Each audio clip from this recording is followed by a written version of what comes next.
আসসালামু আলাইকুম ভিউয়ার্স, আপনারা সবাই কেমন আছেন? আশা করি ভালো আছেন। আপনাদের দোয়ায় আমিও ভালো আছি।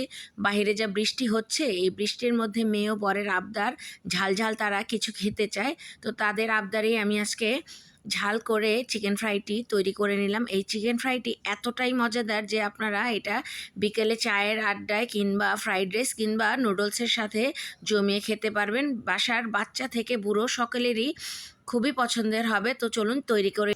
আজকের রেসিপির জন্য আমি নিয়েছি এখানে 1.5 কেজি ওজনের একটি মুরগি। তো মুরগিটাকে আমি ছোট ছোট পিস করে কেটে নিচ্ছি।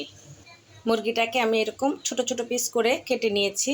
কেটে ভালো করে ধুয়ে ঝাঁঝরিতে ঝরিয়ে নিচ্ছি, কারণ মুরগিতে অনেক পানি থাকে। ধোয়ার পরে তো পানিটা যেন সম্পূর্ণ ঝরে যায়, এই জন্য আমি ছেঁকে নিচ্ছি। মুরগিটা আমি পানি ঝরিয়ে নিয়ে নিয়েছি একটি মিক্সিং বলের মধ্যে। এখন আমি এখানে একটি মুরগির ডিম ভেঙে দিচ্ছি।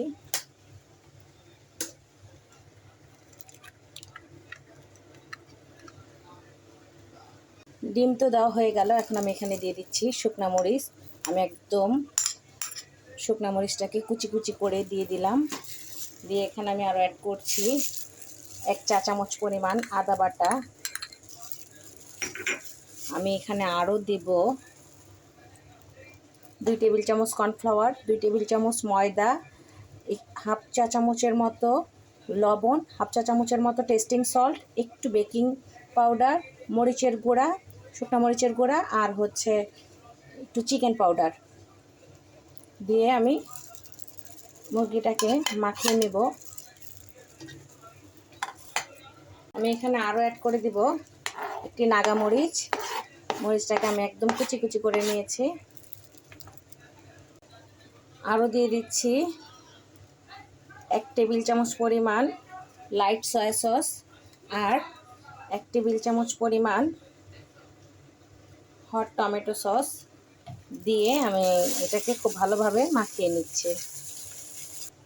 মুরগিটা খুব ভালোভাবে মাখানো হয়ে গেছে। এখন আমি রেস্টে রেখে দিচ্ছি আধা ঘন্টার জন্য। ফিরে আসছি আধা ঘন্টা পর। ফিরে আসলাম আধা ঘন্টা পর। এখন আমি এগুলোকে ভেজে নিচ্ছি। চুলোতে কড়াই বসিয়ে দিয়ে দিয়েছি পর্যাপ্ত পরিমাণে তেল। তেলটা গরম হওয়া পর্যন্ত অপেক্ষা করছি। তেল গরম হয়ে গেছে। এখন আমি এখানে এক পিস করে এই যে দিয়ে দিচ্ছি।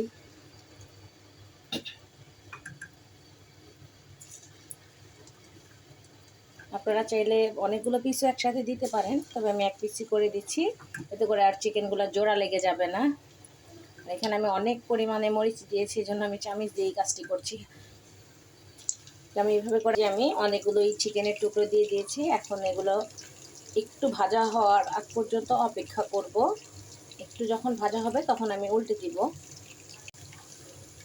কিছুটা ভাজা হওয়ার পর আমি এখন এই যে চিকেনগুলোকে উল্টে দিচ্ছি। দেখেন আমি আলাদা আলাদা করে দিয়েছি, এই জন্য একটাও জোড়া লেগে যায়নি। আবার একটু নেড়ে দিচ্ছি। এই যে চিকেনের কালারটা চেঞ্জ হয়ে আসতেছে।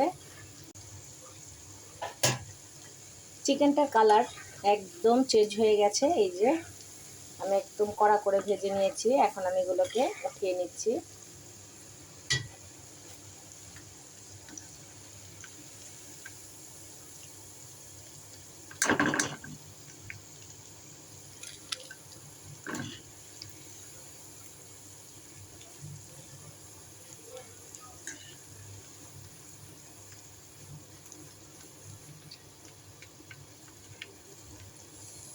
এই যে আমি এক ব্যাচ উঠিয়ে নিলাম। আমি আবার দ্বিতীয় ব্যাচে দিয়ে দিচ্ছি চিকেনগুলোকে।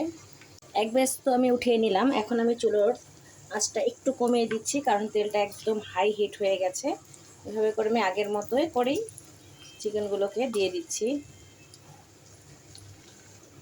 এই যে আমার দ্বিতীয় ব্যাচের চিকেনটাও দেওয়া হয়ে গেল। তো আগের মতো করেই সেম প্রসেসে আমি সবগুলো চিকেন ভেজে নিচ্ছি। তো ফিরে আসছি সবগুলো চিকেন ভাজার পর।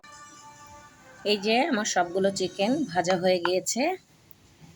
এখান থেকে আমি একটি চিকেন আপনাদেরকে ভেঙে দেখাচ্ছি, এটা কতটা জুসি হয়েছে। এই দেখেন, দেখেছেন?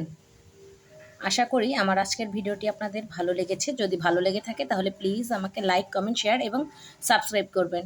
আজ এ পর্যন্তই। আল্লাহ হাফেজ।